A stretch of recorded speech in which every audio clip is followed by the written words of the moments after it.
Assalamualaikum warahmatullahi wabarakatuh. Salam sejahtera untuk kita semua. Tabik pun. Alhamdulillah, jumpa lagi dengan Tony Sastrajaya di YouTube Tony Sastrajaya. Di sini kita juga jelaskan bahwa YouTuber Tony ini, YouTube-nya Tony ini, video-videonya ini bercerita tentang hukum, pendapat hukum. Jadi ini pendapat hukum yang saya pelajari, pendapat hukum yang sudah saya pribadi jalankan. Sebelumnya saya adalah lawyer, pengacara di Law Firm Tosa & Partner. Sekarang hanya dapat memberi pendapat hukum, memberi gambaran tentang hukum. Hari ini kita coba tentang perjanjian. Perjanjian adalah jadi kesepakatan antara kedua belah pihak. Apabila dua-duanya sepakat, itu sah di mata hukum. Mengacu ke KUHP Perdata 1320, 1327, 28. Jadi kalau dua-duanya sudah sepakat, dua-duanya sudah setuju, itu sah di mata hukum, sah di hukum. Perjanjian itu ada macam-macam. Ada autentik, ada perjanjian di bawah tangan. Perjanjian autentik itu saksi, itu kita harus melibatkan pemerintah, pejabat pemerintah. Jadi Pak Lurah, Pak Camat, notaris, nah itu juga pejabat itu. Kalau perjanjian di bawah tangan cukup antara kedua belah pihak, tapi semua dua-duanya sah. Semua dua-duanya sah walaupun tidak di tanda tangan Pak Lurah, Pak Camat, notaris. Dua-duanya sah karena dua-duanya mengikat. Ada perjanjian jual beli rumah. Kalau kita perjanjian beli rumah, properti, perjanjian itu sudah biasa diikat oleh notaris karena beli properti itu melibatkan bank, melibatkan pihak lain lagi karena pihak properti biasanya ada juga pihak properti pakai dana pribadi juga ada, tapi mayoritas melibatkan bank. Jadi bank juga tidak mau disalahkan, bank juga punya sifat kehati-hatian, dia pasti akan melibatkan notaris. Jadi perjanjiannya biasanya baku. Bagaimana cara membayar, bagaimana cara menyicil, bagaimana sanksi dan sebagainya, baku itu ada. Jadi kalau perjanjian,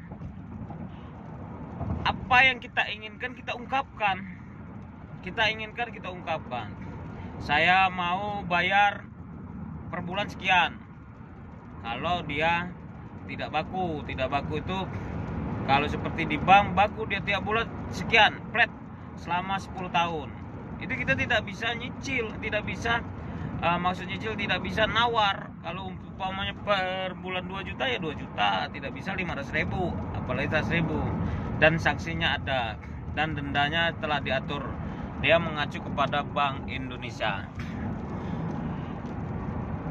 Perjanjian di bawah tangan biasanya perjanjian di bawah tangan biasanya itu di kampung-kampung, di warga masyarakat. Contoh keributan, perkelahian, damailah antara kedua belah pihak, antara korban atau pelaku. Itu biasanya ada perjanjian di bawah tangan. Itu biasanya kepala dusun, kepala lingkungan atau bayan, biasanya dia aktif. Terkadang lurahnya juga super aktif. Jadi perjanjian itu ada dua macam, autentik dan perjanjian di bawah tangan. Semuanya sah. Ada juga perjanjian jual beli, perjanjian tukar menukar, perjanjian kerja, macam-macam perjanjian.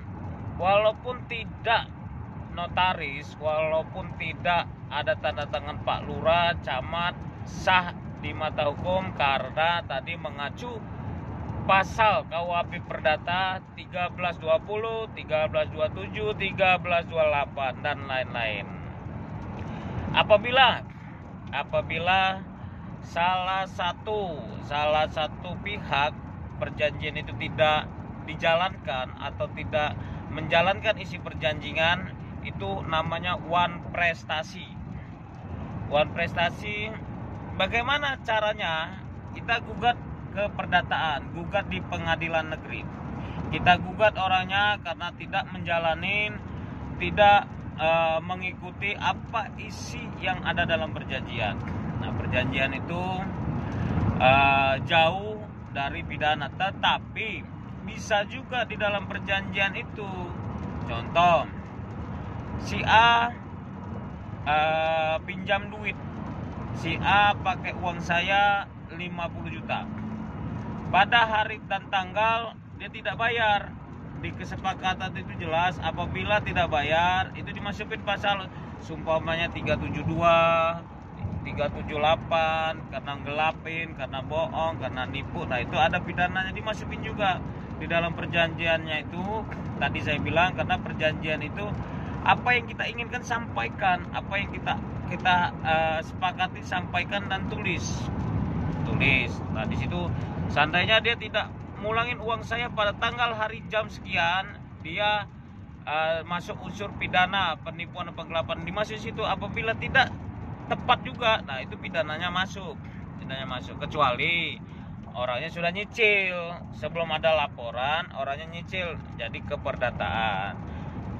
Kalau laporan polisi sudah masuk terus dia bayar, itu tidak bisa begitu saja menjadi perdata karena laporannya sudah masuk. Kecuali tadi waktu kita pinta, kita suratin, mereka tidak mau bayar, ngotot aja.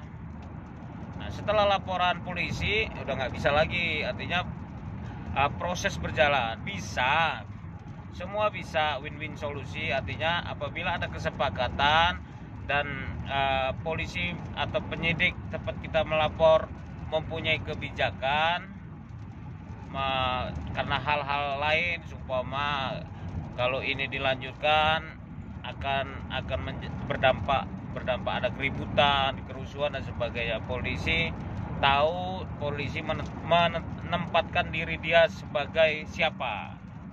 Tidak semua polisi semaunya. Ada aja mungkin oknum yang bilang wah tidak bisa, kalau sudah laporan tidak bisa dicabut, ada mungkin. Tapi rata-rata tidak. Rata-rata apabila kedua belah pihak sama-sama sepakat, sama-sama udah nggak ada masalah, laporan bisa dicabut.